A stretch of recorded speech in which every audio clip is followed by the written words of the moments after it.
Haha.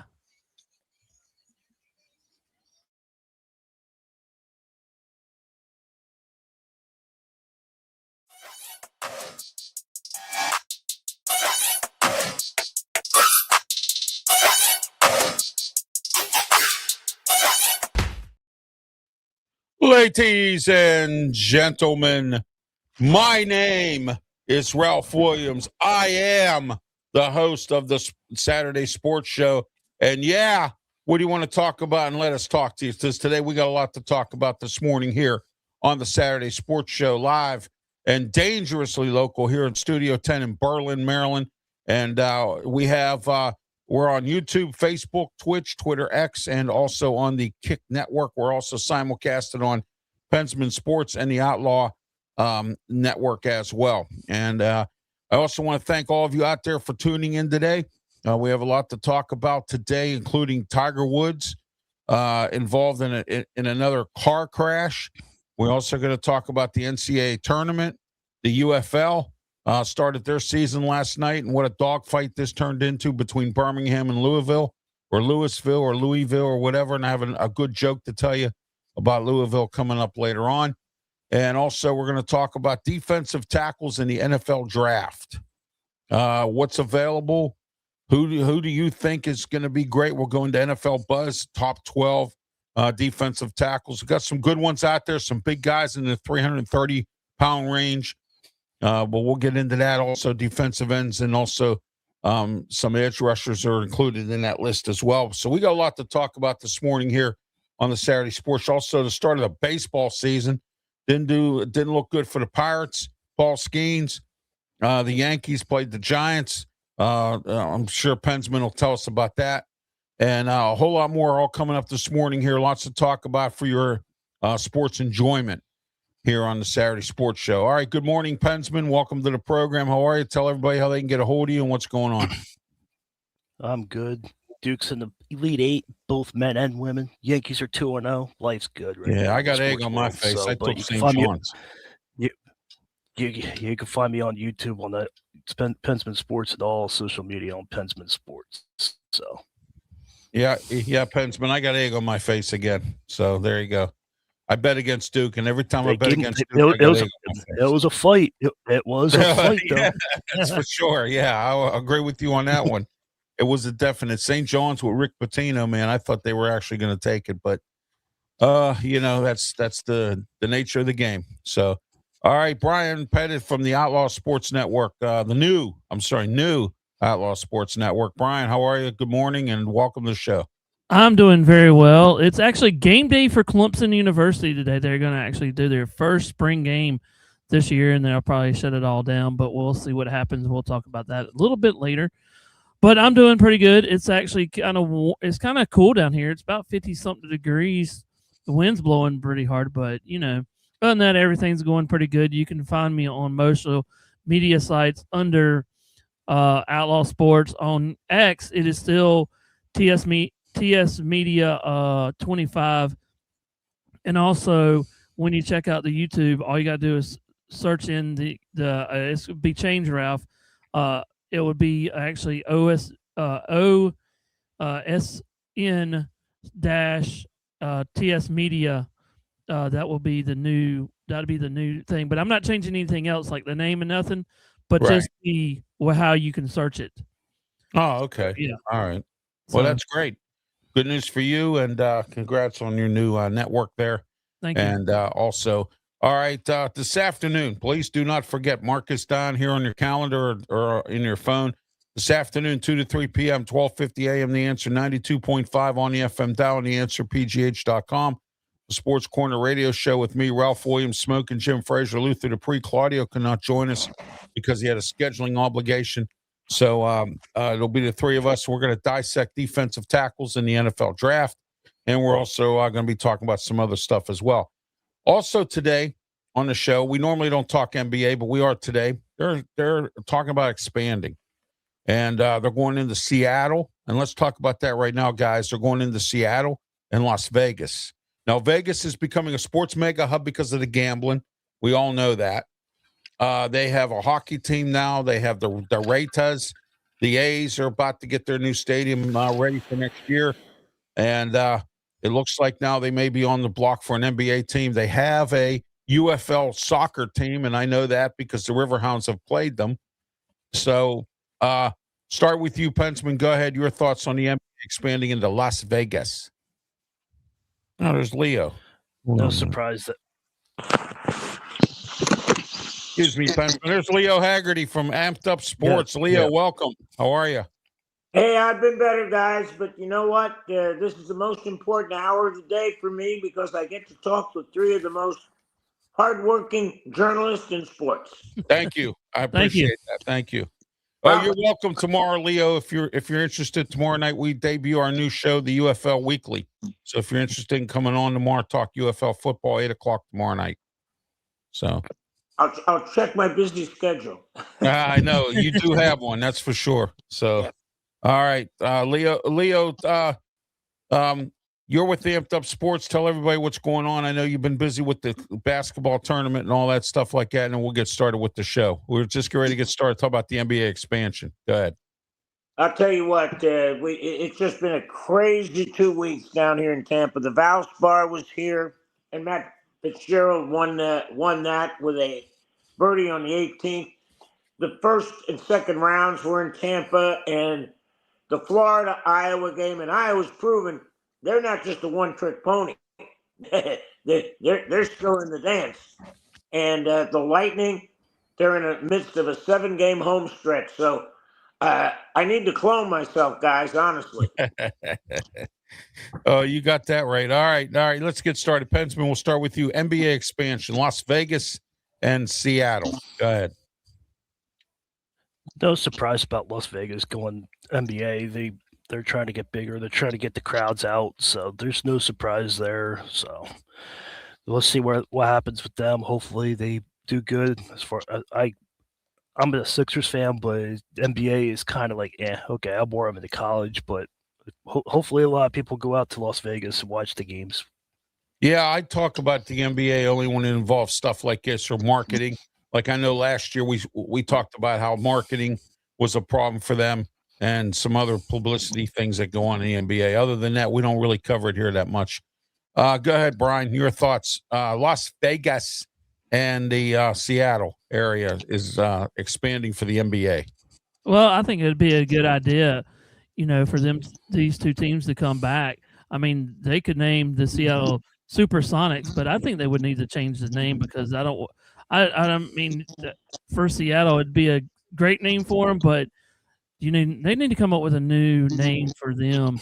It would just sound funny just to call them the Supersonics, but there's a lot of names that they could actually use. And Las Vegas, they could come up with some names too, but this is going to get crowded in Vegas when they have basketball, football, and whatever else in there now. When it comes to the wintertime or whatever, when you have all this games going on at the same time and with the crowd, Oh, absolutely. All right. Thank you, Brian. Go ahead, Leo. Your thoughts on this expansion with the NBA possibilities. Brian, I'm going to disagree with you a little bit. If you go out to Seattle, I would bet 90% of the people out there that want basketball to return want the Supersonics. They don't want to change the name. They are very happy with that. It brings back memories of that for them. And Las Vegas, I'll tell you, it's starting to get real interesting real quick with Vegas, what they're doing. They got hockey, they got football, they got the A's coming. Yeah. And I don't think they'll ever get baseball, only because think of playing outdoors in Vegas in the summer. Oh, my Lord. It would have to be a dome. And I don't know if that would play out in Vegas. But you know what? We're going to find out when the A's move there, aren't we? Yeah, we are. Yeah. We're going to find out. Stadium's supposed to be ready by next year, I believe. So, All right, Mickey says hello. How are you, Mickey? Crank up the AC. Yeah. There you go. Hand out those what they call them wind fans or whatever. You know how you used to go to to an indoor event or something, they give you a wind fan. Yeah, there you go. Something like that. They could have fan day, wind fan day. you know. Yeah, I got exactly. a joke for Leo when it's time. Uh-oh. Yeah, Uh. instead, the Tampa Bay Rays, they had the cowbells. Yes. Yeah, well, they can go like this at Las Vegas. Yeah. Oh my gosh. You got to hear my Tampa Bay joke about the Buccaneers. Why did Tony Dungy and John Gruden leave? Because at the time, Corn was What's a that? Buccaneer. Ah, Oh. Absolutely. Oh my gosh. Well, at the time it was. All right. Let's get into this Tiger Woods thing. Got into another car accident, intoxicated. I get the picture, Tiger. I get it. You're one of you're my favorite golfer other than Rory McIlroy. But when you do things like this, Tiger, this is the type of stuff that I despise. Why in the world would you even do it? Now, I get it. You're in pain. I'm in pain too. I'm in pain every day. I'm in a wheelchair. I'm in pain all the time. Just ask Mike here. He'll tell you. All right. But I'm in pain all the time. So, Tiger, I don't do like you're doing. All right. Tiger, I get it. All right. But you know what? You got to grow up a little bit here, dude. And you got to do, your reputation. You were just starting to get your reputation back. And now all of a sudden, here we go again. Leo, we'll start with you. Tiger Woods. Let me give you a worst case scenario, guys. How about if he hit a little girl or a little boy? Oh, And again, we don't know. The good news is he blew zero, so he wasn't drunk. But he had to be on some kind of medication that was impairing him. And my thought is, if you're in that much pain, why are you behind the wheel? yeah, that's exactly. You've got to just get somebody. It's not like you don't have the money to get a full-time driver. But bottom line, buy yourself a town car, buy yourself a driver, and stop worrying about this. Okay, Johnny, I'm going somewhere. Boom. Pick me up. End of story. But yeah, somebody said, does this tarnish his legacy? And no doubt about it. Yes, exactly. You know, Right. you don't read about Jack Nicklaus or Arnold Palmer. Now, maybe they did, and there was no social media. But guys, guess what? It's 2026. You go for a hamburger, somebody's going to have a phone out. Yeah. Yeah, exactly. All right, Brian, go ahead. well, as we know, Tiger Woods, this is the second accident. First one was very close, and this one can be he just flipped it over. I mean, luckily he didn't blow zero, but some kind of thing could have happened in his mind. He could have been delirious. I mean, it just came in. I mean, he just got done playing golf what is it, Monday or something like that? Was it with the Top Golf and stuff? I mean, come on now. I mean, you were just now getting where everybody was starting to talk to you about. I think they were talking about him playing the Masters, but he didn't say nothing about it. But it's just funny how it's all around. I mean, the Masters starts I think it's this week or next week, but it's time consuming. It's taking a light off of something that's going to happen. In that, and now it's back on him again. Yeah, it's what's called a negative thing, Brian. And what I mean by that is that he had a lot of positives going into this tournament he was going to be involved in. And now here we go. He's back to this again. Pensman, go ahead. After you get booked, after you get your lawyer, after you get paid, after you pay your stupid fine, that's what celebrities do. Oh, he got arrested, but 24 hours he'll be out because he's a celebrity. And after you pay your money to get out of jail, you get out your jail card with Monopoly. Do yourself a favor. Ralph knows where I'm going with this. There's a movie on there called The Lincoln Lawyer on Netflix. Go get yourself a driver. Tell him to pick you up, and then that's it. Turn your driver's license in, and that's it. You can't drive anymore, boy.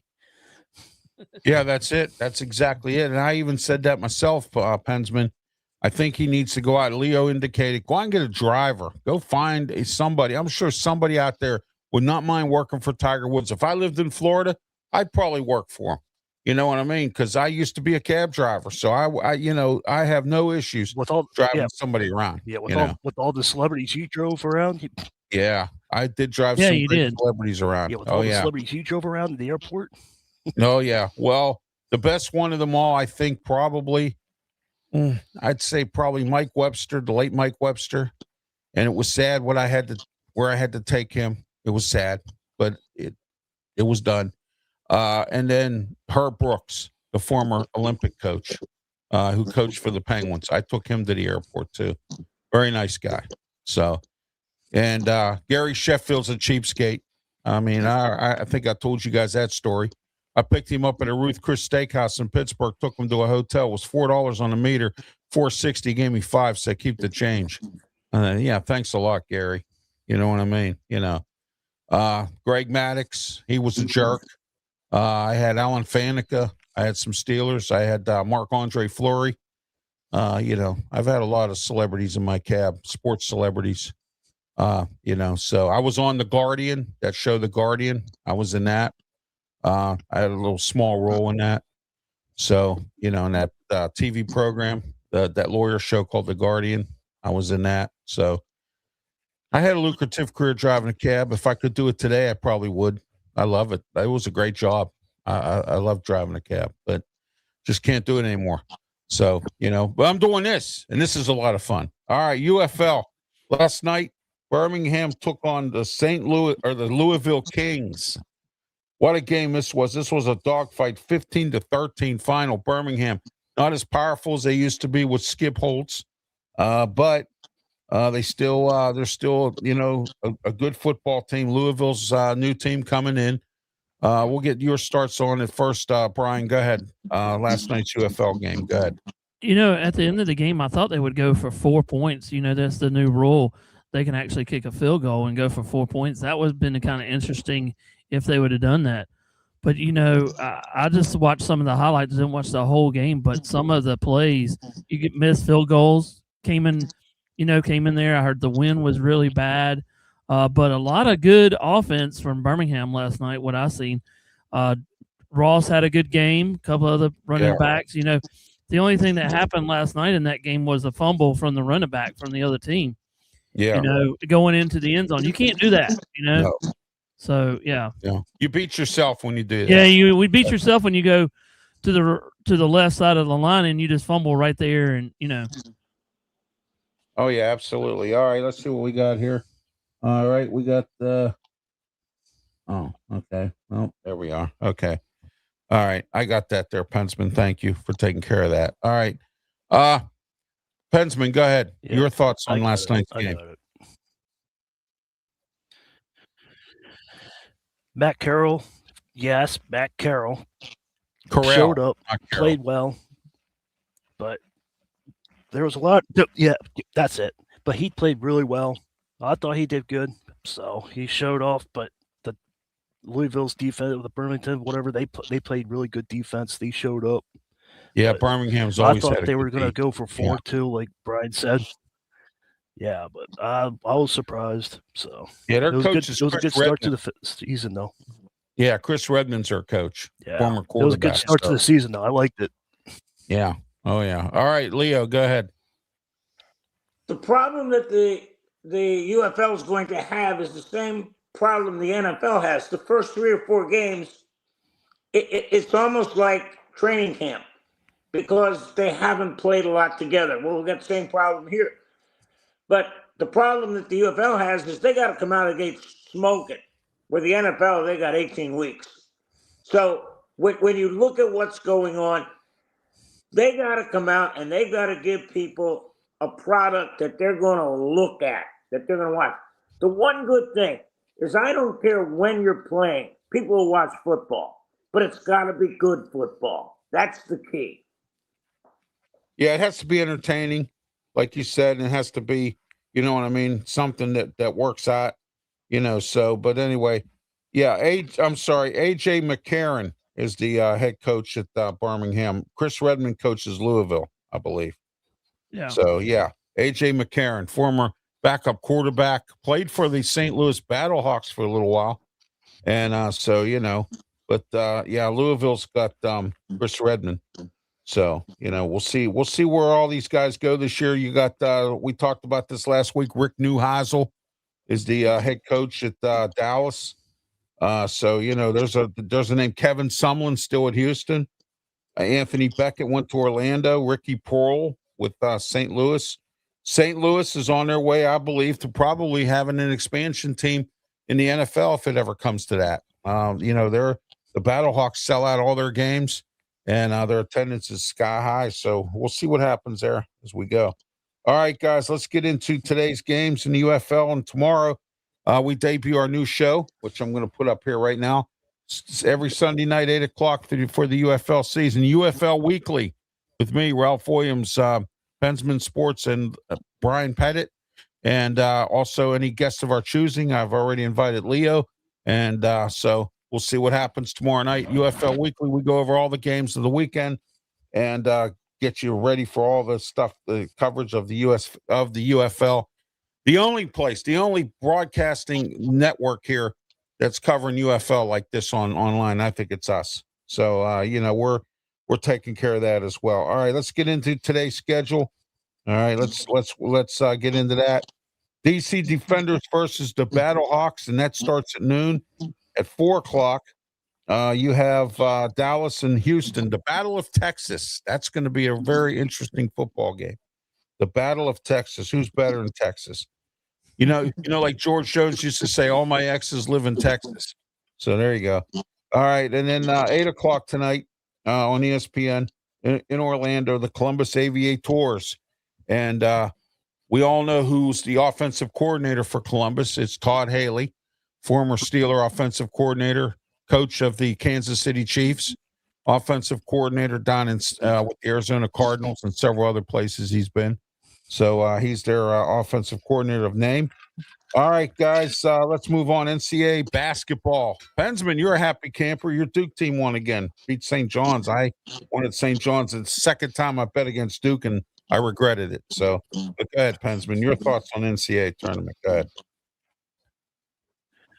St. John's came to play. They pressured right from the start. I mean, right from the start. As soon as they scored, like every inbound, they pressured, but John Shire found a way to beat the pressure and pull away at the end. St. John's missed a couple good opportunities of shots, but Cameron Boozer with another good rebounding clutch moment. Sauer showed up. Evans showed up. So it was a good. I was pacing back and forth. I was up and down in my chair. I was walking back and forth. I was like, oh, come on. But Duke pulled it out. Michigan State lost last night. They play UConn tomorrow at 5:15.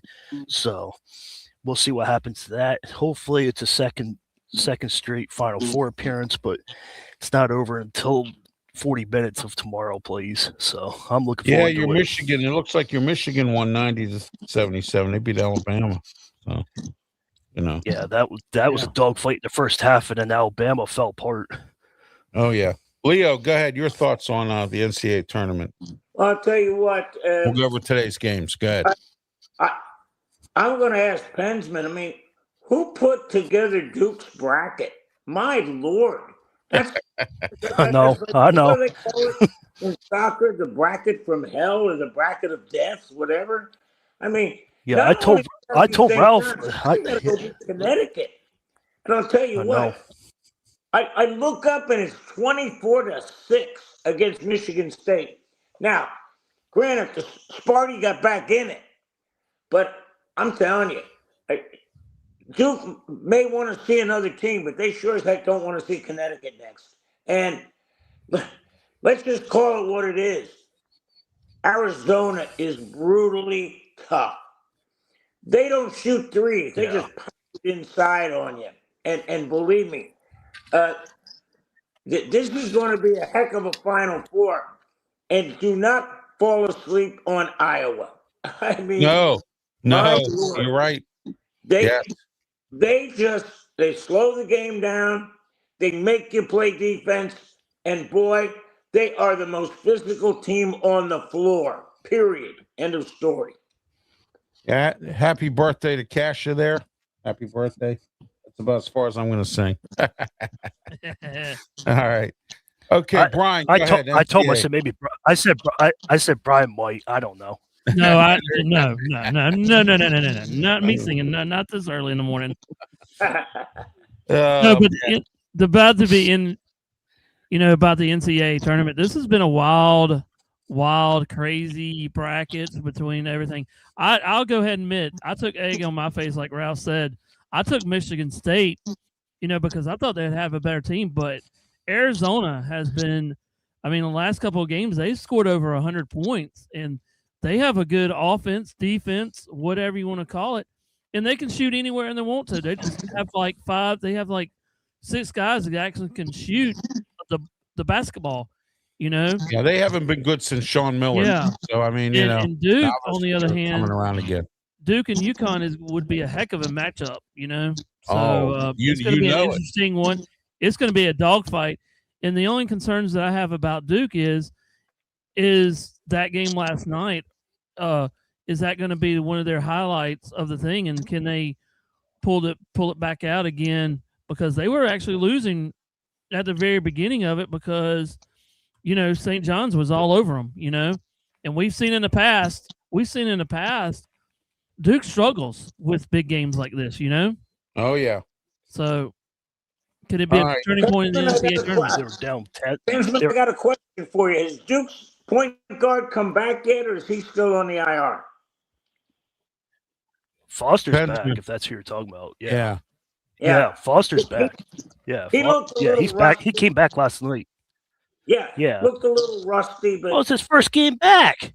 It's his first game back. He's recovering from an ankle injury. Exactly. So he's look at Odell Beckham Jr. How long it took. Yeah, he will. He's probably on the treadmill right now. Yeah. The problem with Connecticut is they come at you like a tsunami. They just put in a different guy. Yeah, they do. They come at you. How about the old rivalry between UConn and Duke?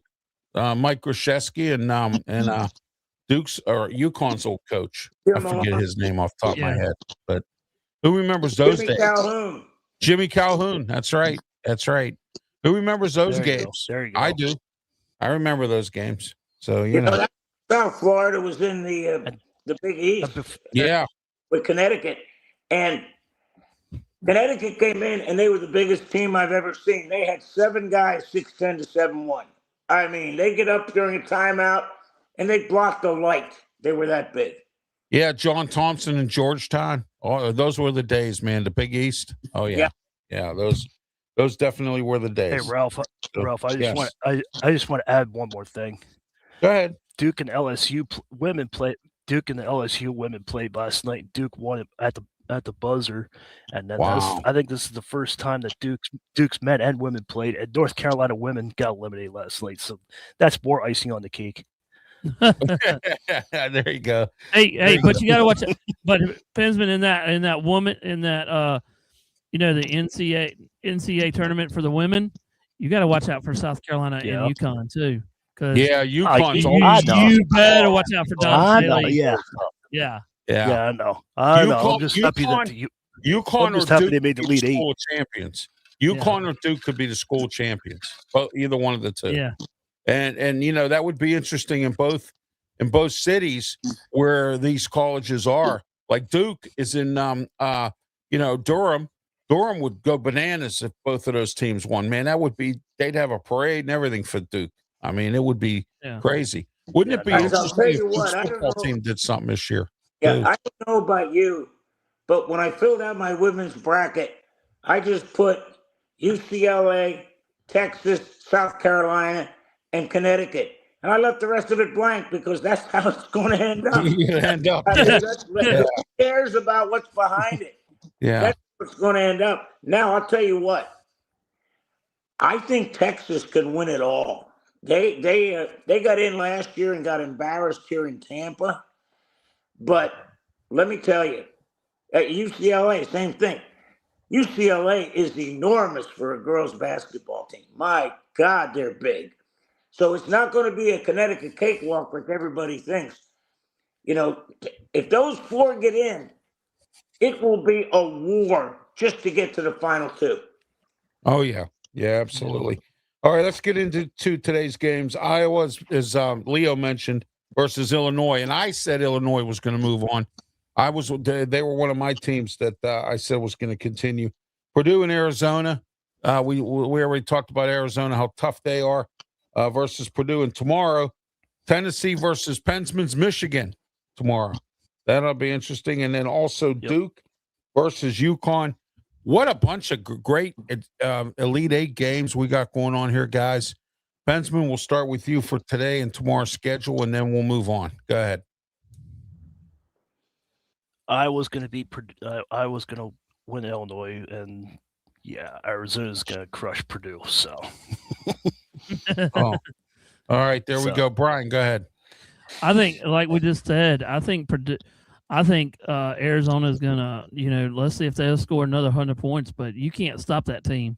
I mean, unless the field goal, the thing that's going to worry about me is free throws. It always comes down to free throws. Yeah.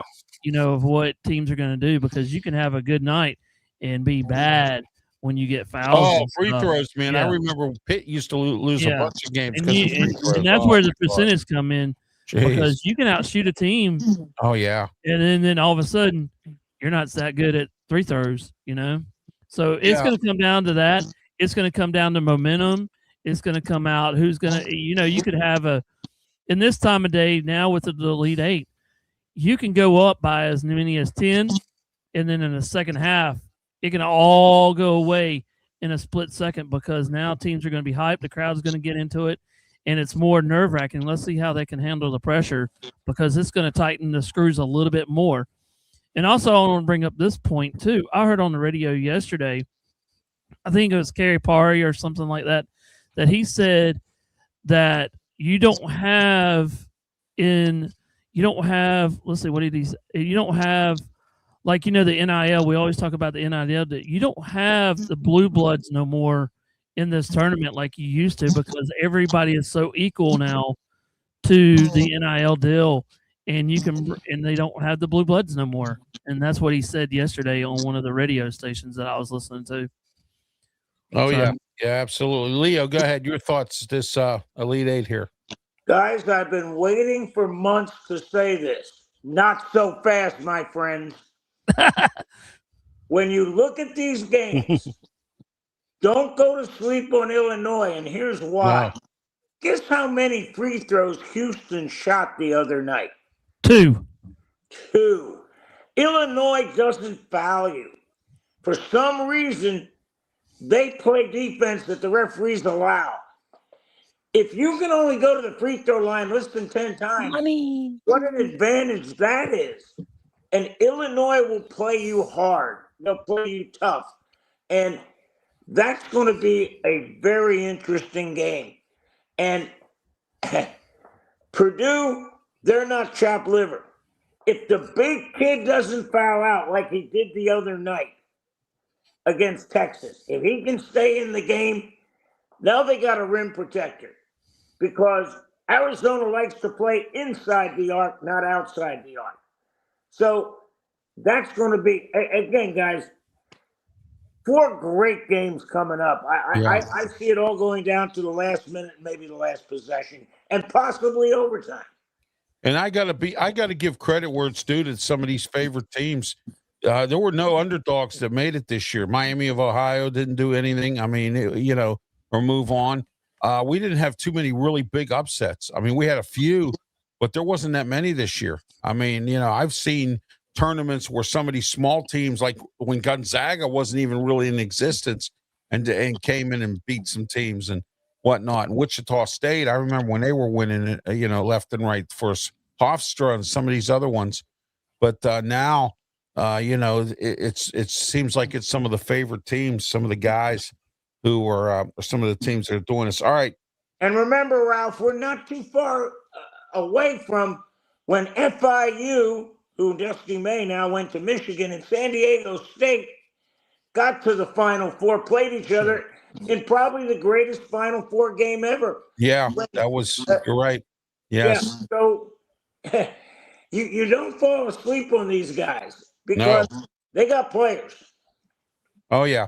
Okay, we're going to do something a little different here. Ralph, hang on real quick. Yeah, go ahead, Real Brian. quick. On that Illinois and Iowa game, the point spread on the DraftKings right now is at 6.5, and that's in favor of the Fighting Illini.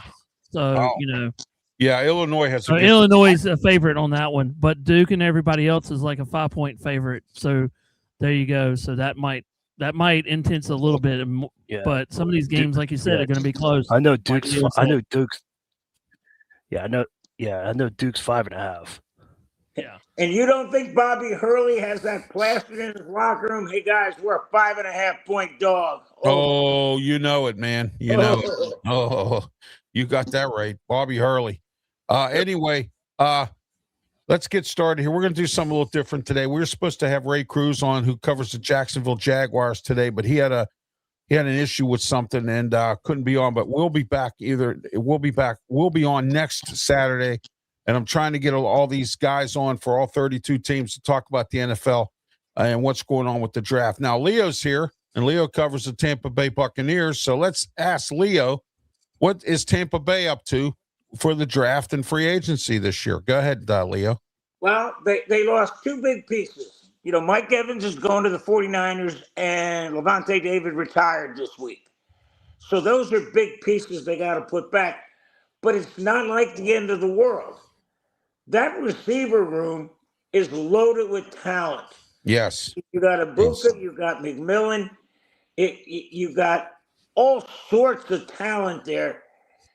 And linebacker, they just signed Angeloni from Detroit. But the bottom line is they need an edge rusher desperately. Oh, yeah. Yeah, they do. Yeah. And I'm starting to come to the realization that maybe that 3-4 isn't working well enough. Maybe they need to go to a 4-3 and actually have four guys put their hand in the dirt. Because, the nice thing about the 3-4 is you're going to rush four, but the offense doesn't know what four it's going to be. You know three, but you don't know who the fourth is. But offensively, they're in good shape. Defensively, they need a pass rush. Desperately need a pass rush. Look for them to either draft an edge rusher or look to make a trade to get an edge rusher. But that's the biggest need right now. And that receiver room is loaded. You get Chris Godwin in there, and he's coming off that ankle, and that ankle injury was a lot worse than everybody let on. So you got Godwin, you got Ibuka, you got McMillan. That's a three to draw to, and you got Tez Johnson, who just came out of nowhere. So they're pretty stacked there. All right. Also, I just want to let everyone know that I'm going to have guests on this show and on the Sports Corner show on Tuesdays. We do a 2-hour special. I have coming up this Tuesday, Marcus McCollum coming on to talk about the Chicago Bears. And next week, I have Jerry White coming on to talk about the Buffalo Bills. Next week, I have Marcus McCollum coming on. He's going to talk about the Chicago Bears. He covers the Bears, and he has his own podcast and everything else. So we're going to have that going on as well. So I just want to let everyone know that also. And also, we're going to have guys come on both shows. I just picked Leo's brain in regards to the Tampa Bay Buccaneers. Brian Pettit here. He covers the San Fran 49ers. What are they looking at, Brian, this year? So we can get San Fran out of the way here. What do we need? I don't know what we need, but I think we're going to need the defensive line. Okay. I think that's where to me, looking back there's at some good guys right here on this list I got that we're going to go over in a couple minutes. Yeah, there's the thing that worries about me is the defensive side, because last year they were terrible, but they got some of the big boys now back in there. But still, you need younger guys to come in there and show what they got. But also they need corners. That's hurting them too from last year of the game. Other than that, the offense looks pretty stout. maybe add a couple of offensive linemen, but that's pretty much what the 49ers need, All right, Pensman and I both cover the Steelers, so we'll have two different opinions here. But go ahead, Pensman. You tell us what you think the Steelers should go in the NFL draft. I think they need to work on their offensive line, especially if Aaron Rodgers comes back. He wants $32 million now. That's what I'm told. He wants a pay raise. So if they want to do that, they've got to protect the quarterback. And you saw what happened with the Houston Texans. They sacked them, and then all momentum shifted. So so that's why they need to get an offensive line. That offensive line's been hurt and struggling for the last couple of years. We've been winning games and getting in the playoffs, but that offensive line is old and getting weaker. And we've spent some draft picks. Wide receivers too. Montanu, and then we got Roger. I call him Bummer Jones because he stinks. And then we got the only two to me is Frazier and what's his face from North Dakota State, off the top of my head, I can't remember. Mason McCormick. Them two guys have been stout. There it is. I mean, they've really been good. Salamalu, he left for Arizona. He's been hurt. He's been a mash case. Can't help the club if you're in the tub. And and we got some backups and whatnot. We just signed that guy from Dallas.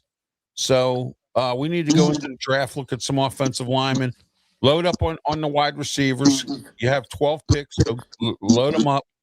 Get as many as you can and get them in here. And I'm sure that after the draft is over, there's going to be some free agent wide receivers out there that we might be able to get. And we just got a special teamer, that Homer. We just signed him. He's a special teamer, a practice squad kind of player. We'll see what happens there with the Steelers and what they're going to do. And I hope they don't sign Aaron Rodgers to $32 million. I tell them, take a hike. You know what I mean? With or without him, I think we can win. We can win without him. We can win with him. I don't know if that's a rumor or not, but that's why I just heard that he wants 32. If he wants $32 million, you know where he can go. You know what I mean? I'm going to do an old back in the dark room. I'm going to do an old Joe Gordon thing. When Joe Gordon worked for the Chuck Noll, and any time that some player wanted a lot of money, Joe Gordon would go like this, out. You know what I mean? Because the Steelers weren't going to pay you. He did that to Franco Harris. He did it to Lewis Lips. Out. He would put his thumb up and just go like this. Out. See you later. Ralph, remember back then, you didn't have the cap and all that. Yeah, but they had no cap and they had players. I mean, that roster may have been the greatest roster ever to be assembled in the NFL. Right now the Steelers, if you don't put in Aaron Rodgers, you're looking at a 7-11 season. I'm sorry. I don't see any way somebody comes in there unless they got a plan B in place. But man, oh man. And guys, I want to throw this out. Ty Simpson, he's moving up the draft board. I just want somebody to go watch the Alabama USF film when he was a sophomore. He looked like he didn't even belong. I mean, dear God, he had probably the worst game I've ever seen a quarterback play because, Saban decided to sit down the starter for whatever reason. Simpson came in, and I think the game ended up 10-3, Alabama. And they had to score late to win it. But if I'm a general manager, I want that tape. I want to see what he did then and what he's doing now, because that's probably what you're looking at in the pros, doing college to pros. That's going to be his first season. Yeah, exactly. And you know what, Leo? You make a good point there. People see Ty Simpson, he plays for Alabama. Am I right? He plays for Alabama, correct? Okay. Yeah. So, he plays for Alabama. Did. They don't look at at his record, like Leo said. He had that bad game against USF. They don't look at his statistics. They don't look at any of that stuff. He plays for Alabama. I think I'm going to take him in the first round. I think I'm going to start him. No, you can't do that. All right, you got to look at Broderick Jones. We drafted him in the first round. That guy only played 6 games. 6 games in his senior year. He didn't play no more than that. So and that's the type of stuff that you can get burned with if you look at it just because of the college or the university they go to or they play for. J.J. McCarthy story right there. Right there, exactly, Leo. You make a good point on this whole thing. You know, when you're playing for the best team with the best players, you're going to look good. Right. But now, if you're going to get drafted high, I mean, Mendoza's going 1, and I do not disagree with that. But the best thing they can do, and if Tom Brady and the Raiders are smart, and John Spycheck, they'll look back and say, what does Mahomes and Rodgers and Brady all have in common? They sat and watched the game. Jordan Love, he watched the game. He sat around for 5 years or 4 years or whatever. He watched the game. Yeah. See, these guys that are coming in right away. I mean, Caleb Williams. I mean, Richardson in Indianapolis, Leo. He stunk up the joint. Richardson. Oh, God. He only had like 10 games. That was the dumbest draft ever, was this guy. But when you look at what's going on, you throw a guy in right away, you're going to do more harm than good. I mean, Caleb Williams, his second year, I mean, Ben Johnson had to de-teach more than he had to teach because he was in so many bad habits. Oh, yeah, absolutely. All right, we're checking out here. We have an email here. Mark in Australia. Mark, thanks for tuning in. Thanks for tuning in, Mark. He says, guys, you guys put on a really good, diverse show today and every day, and I appreciate you being on Saturday mornings. I'm up and at it here just to watch or listen to your show or watch it, and I appreciate that, Mark. Thank you. Also, Jill from UK checking in as well. Let me give Mark a good day, mate. There you go. Yeah, there you go. There we go. We got our Alaska crowd here too. Rob, Sarah, Timmy, Eden.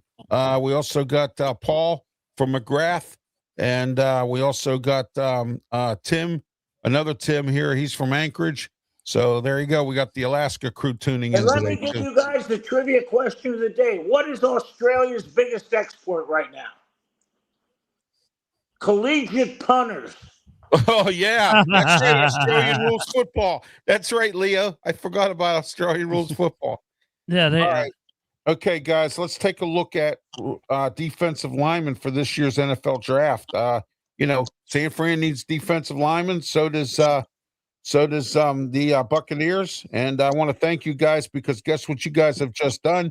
You saved me a whole lot of time trying to find somebody to come on and talk about both teams. So there we are. So that worked. All right. Okay, NFL buzz. All right, here we go. Draft buzz. Now, they have removed. There was another guy that was number 1 here. They removed him down, and now they got Reuben Bain Jr. at number 1 for Miami. 6'2", 263, defensive end, edge rusher. Start with you, Leo. Go ahead. Oh, he can play.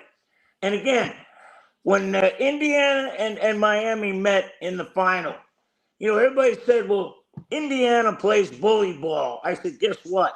You're going to play bully ball against the team that invented it, and that's Miami.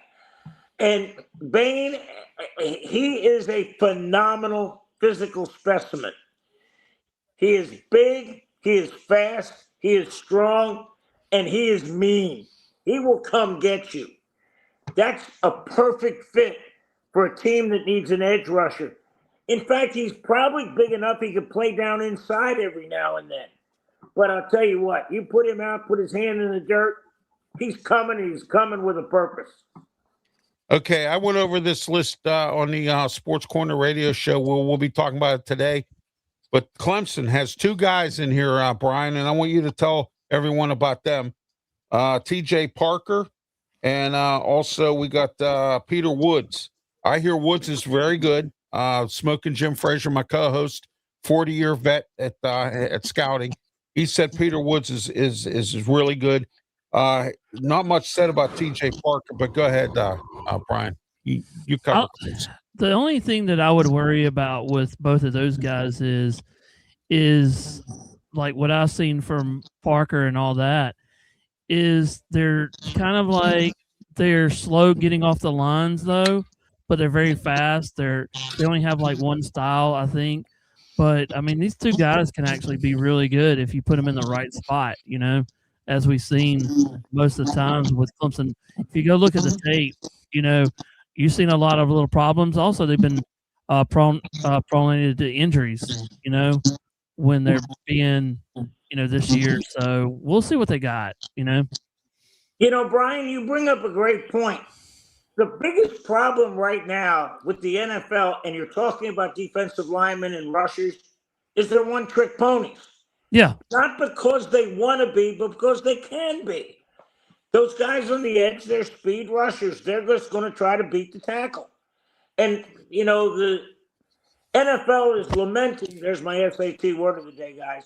They're lamenting the fact that these guys aren't coming in with multi-moves, and that's because they don't have to have them. We're seeing guys that are just beating people. We're seeing guys that are just bull rushing people. It's a problem in the NFL, but it's not a problem in college.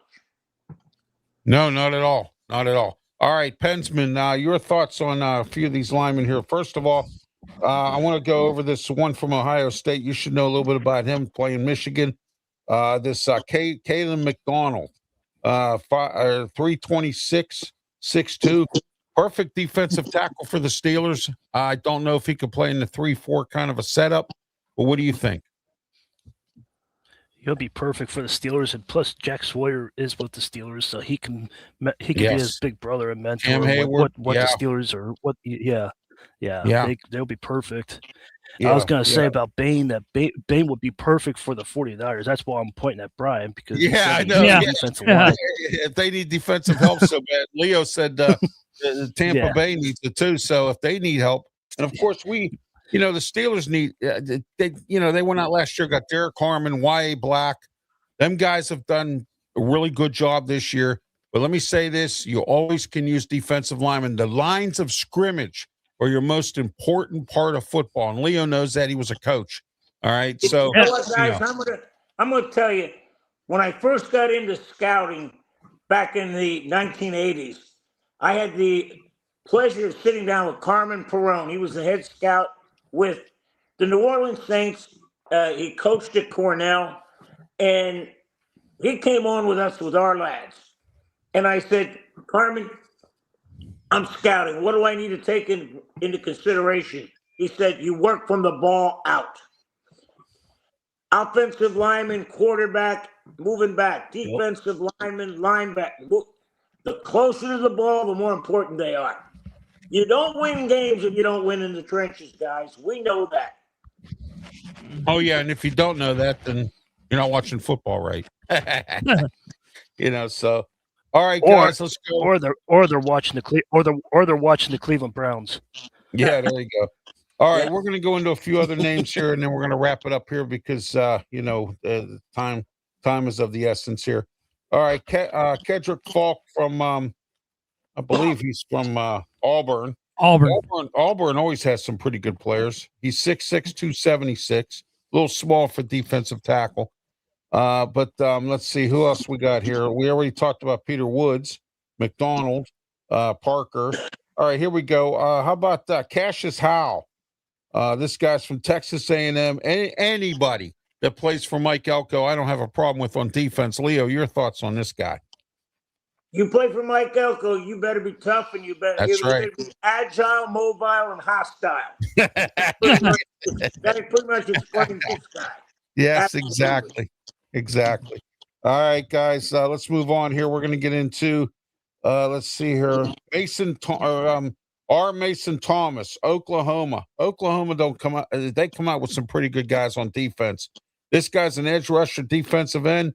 Maybe he can play for Tampa. 6'2", 241, a little small, but we'll deal with it from there. Go ahead, Pensman. What do you think about this guy from Oklahoma? He's kind of small. That kind of scares me. But if he's he can rated play, number 8, why not? number 7. Yeah, I know, but that shortness scares me. But if he can get a past the line of scrimmage and tackle, that's good.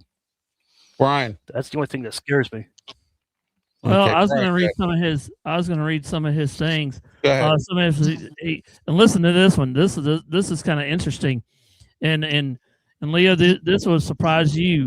His strengths, explosive, the first step off the snap, creates intense stress on the tackles before their hands are even set. So just take that in mind. Did something about his weakness, undersized frame at 249 pounds, below average arm length, invades bigger blockers and locks into the chest and smoother arms. That was some of his weaknesses. This is one of his weaknesses, and then one of his strengths. So, you can see that. But yeah, but he runs a 4. I know everybody doesn't talk about speed, but he's pretty quick at 4. I mean, 4.6. I mean, what was it? 4.6. So that's pretty.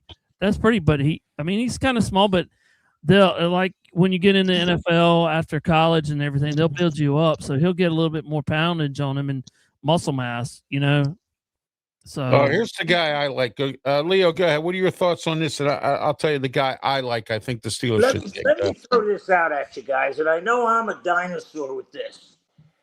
40 years ago, 4.6 was a defensive back, and that was considered fast. Right. Now, if you're not running 4.6, 4.7, 4.8 as a defensive lineman, you can't play. I mean, it's to a point now where if you run a 4.9 or higher, you better look on offense as an offensive lineman, because right now what's the two things you can't coach, guys? Size and speed. And speed, yeah. Well, here's a guy that ran a 5.04 in the 40, but I like him. Khalid Banks of Florida, 6'6", 327. He's got a good reach. I think he'd be a really good nose tackle for the Steelers. Steelers need to get Keanu Benton out of that position, put him back on defensive tackle or defensive end, and move and get a linebacker. They had a chance to get Travis Jones. I told them to draft Travis Jones. They did not. He went to the Ravens, and look what he's doing there. He's done a pretty good job there. And then they should have re-signed Javon Hargrove. They had an opportunity. They blew it. And now he went to Green Bay. So, again, the Steelers need to get a pure nose tackle, somebody who can really play that position and move Keanu Benton back to his original position, because he's not good at nose tackle. He really isn't. He stinks. So, all right, guys, let's close up with our local. We'll start with you, Leo. What's going on in Tampa Bay? Tell everybody how they can get a hold of you, and we're getting ready to wrap it up. Final thoughts. Go ahead. Well, we got a BOGO weekend here with hockey. You got Tampa Bay. They're going to be home Saturday and Sunday. Monday and Tuesday, we get to meet the new women's basketball coach, the former coach at Alabama, and the new men's coach, the former coach at Charleston. And he used to be in Louisville, and Xavier. Wow. So, Chris, it's going to be an interesting conversation because, guys, I'll tell you what, I may get thrown out of this press conference, but the first question I'm going to ask both of them is, when your coach leaves, your players can immediately go in the portal and move with no penalty. Do you have anybody willing to still stay? I want to see if I get an answer. That'll be it. And Leo, I hope you get to stay in that press conference, because that would be a very good question though for everybody. So, I don't think people realize that. No, exactly, like you said. And you know what the second question is going to be? Who are you bringing with you? Yeah, exactly. As a coach, because once they leave Alabama and Charleston, they can bring their whole team with them. So we need, Ralph. We need to one Saturday just devote a show to how screwed up the NCAA is. Oh, hey, Leo, and the back of that thing is, we can do that. Hey, Leo, let's just say this. If you're a basketball coach and I hired you from another team, I could bring and whoever else can leave that time. I could bring half of my team, half of your team, and we can make a different squad and have a heck of a run, for that. Absolutely. That's what you need. That's all you need is just bring your assistants. Just like Clemson had a new assistant. I don't know where he came from, but they just hired 2 new coaches for their coaching staff. They could have, wherever they're from, they can do, they could bring up some other players, Yeah. And you know what, Brian, real quick, the Clemson center that got hurt, they really missed him against Iowa. Oh, yeah, they did. Was a shame. Yeah. All right. I want to thank Miles here. He says, hi, I'm Miles. Welcome, Miles. I hope everyone is doing well and have a good day. I'll throw you a like. Appreciate it. Thank you, Miles. All right. And everyone else on here, Pensman, thank you for your job as monitoring. Stick to the topic here. If not, don't comment. Please stay off the air. So, and I'm glad I got Pensman monitoring, nipping this in the butt. All right, Pensman, go ahead. Your final, or I'm sorry, Brian, go ahead. Your final thoughts and how everybody can get a hold of you and talk about your new network. Go ahead. Yeah, I got a new Leo. I haven't noticed. I got me a new network now. It's the Outlaw Sports Network, but there's actually another one on here. So just look for my logo. Later on, when you type it in, just type in at the out sign. Just type in Outlaw Sports Network 1, and then that's how you can find me. And then tomorrow, I'm going to change it to OSN dash TSM, which would be Outlaw Sports Network and the Tiger Stripes Media. So I'm still with Tiger Stripes Media on that one. So I'm be doing both of the logos on that station. So I just kind of incorporated. I've had Tiger Stripes Media for about 7 years, so it's time to upgrade my logo and kind of do a different thing, that I'm doing. So, and everything else you can find me actually on iHeartRadio, all that with the Outlaw Sports Network. So all that media stuff. So yeah, that's where you can find me. All right, Pensman Sports. Go ahead, Pensman.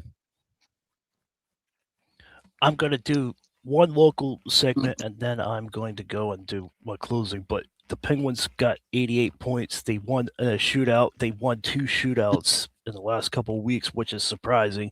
Crosby got hurt again, hurt his other leg that he hurt from the Olympics, so he's hurt again. So I don't know how long he's going to be on the shelf, as WWE says, but they're sitting at 88 points. We'll see what happens. April 14th is the final of the regular season. We'll see if we can clinch a playoff berth and see if we can go in the playoff run. Leo, I know he's happy about Tampa Bay Lightning because they got a little winning streak going. They're at the 90s. They're always in it. They're always in it. Yeah, but you can find me on Pensman Sports Network as well. That you can find me on all social media. I'm trying to hit 2,000 subscribers. The Yankees are 2-0. They're going for the season sweep, the series sweep tonight against the San Francisco Giants. Home opener is Monday against Seattle Mariners. That game's at 9:30 on Monday, so probably won't be covering that game, but we've got some good stuff coming. We got the closing of the Penguins Yankees coming up, so just subscribe. You'll enjoy everything you'll see. All right, I'm going to add some of the.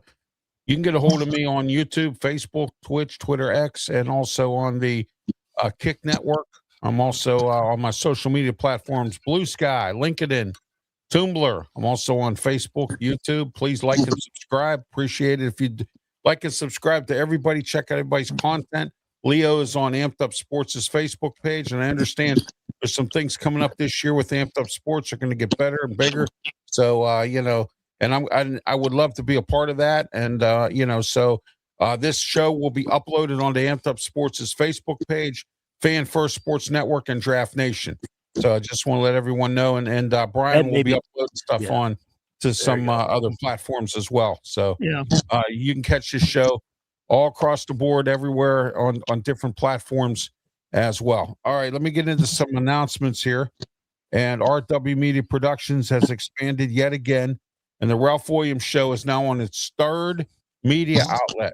All right, and here we are. You guys ready? Starting next Saturday, 7 a.m. to 8 a.m., the Ralph Willams Show down here in the Delmarva area, 93.5 The Beach, 50,000 watts power. And I can't wait to bring my show to the Delmarva area and across the board, the corner of Pennsylvania near Philadelphia. And also don't forget to tune in to my show Wednesday, 3 to 4 p.m. on Philadelphia's WWDB. That's the 9th. The Philadelphia is rated number 9 in media outlets across the country. And here it is.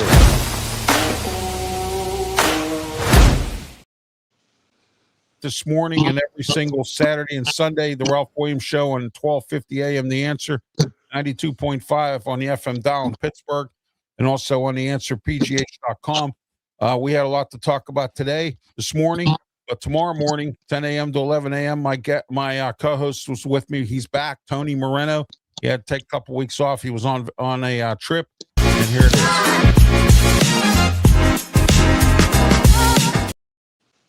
Don't forget Tuesday Sports Corner show. We have, or don't forget this afternoon, 2 to 3 p.m., Sports Corner radio show on 1250 a.m. The Answer, 92.5 on the FM dial.